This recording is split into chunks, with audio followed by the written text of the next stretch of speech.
Have you ever felt like you're stuck compared to everyone around you? I used to feel the same way.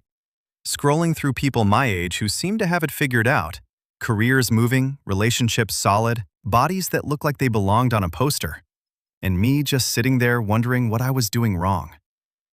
It's a weird kind of exhausting, comparing yourself to people you've never even met. Here's the thing nobody tells you. Comparison isn't actually about them. It's about you filling in blanks with your imagination, and then losing to a fantasy you made up. You don't know what that person's life actually looks like. You know the 15 seconds they chose to show you, and somehow you've decided that 15 seconds is the whole truth, while your entire messy, complicated, still-in-progress life is somehow less real, because you can see all of it. Think about it this way. You're comparing your behind-the-scenes footage to someone else's highlight reel. That's not a fair fight. It was never supposed to be. So why do we do it anyway? Because our brains are wired to measure. It's not a personal failure. It's just an old survival instinct running on modern hardware it was never built for. Thousands of years ago, knowing where you stood in your small tribe actually mattered for survival. Now that same wiring gets pointed at a stranger's vacation photos, and it still fires like your life depends on it. It doesn't. It never did. But here's where it gets interesting. Once you understand that comparison is just a glitch, not a fact, you can actually use it differently. Instead of asking, "Why don't I have that?" you can ask, "Does that even matter to me?" Half the time, when you actually sit with the question, the answer is no. You didn't even want that thing. You just didn't want to be left out of having it. So here's the first shift. Notice when you're comparing. That's it. Just notice.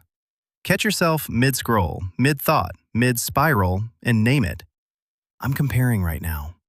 That tiny bit of awareness breaks the automatic loop.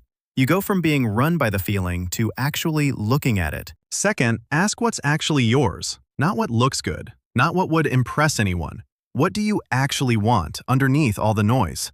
Most of us have never sat down and separated our real goals from the ones we absorbed by watching everyone else. It's worth doing. Grab a piece of paper if you have to.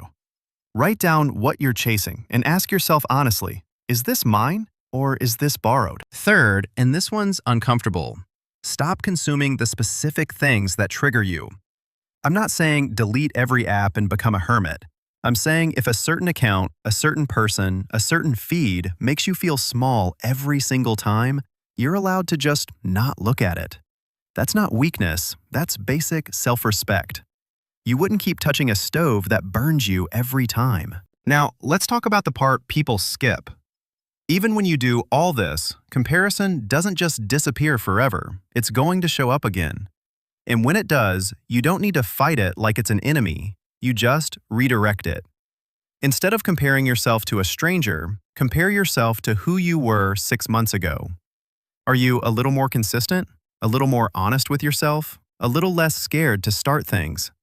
That's the only scoreboard that actually means anything, because it's the only one you have real control over. I used to think the goal was to stop caring entirely, to become one of those unbothered people who just doesn't notice what anyone else is doing. Took me a while to realize that's not realistic, and honestly, it's not even the goal. The goal isn't to stop noticing. It's to stop letting what you notice decide how you feel about your own life. And here's the part that actually changed things for me. The people who seem the most ahead usually aren't thinking about being ahead at all. They're just heads down, doing their thing, showing up on the boring days, not particularly worried about where they rank. Ironic, right? The moment you stop measuring yourself against everyone else is usually the moment you start actually moving. That's it. That's the whole shift. It's not about becoming a different person. It's about getting quiet enough to hear what you actually want, instead of what the noise around you keeps suggesting you should want. So notice the comparison instead of getting lost in it. Ask what's actually yours. And measure yourself against no one but the person you were yesterday. That's not indifference. That's ownership.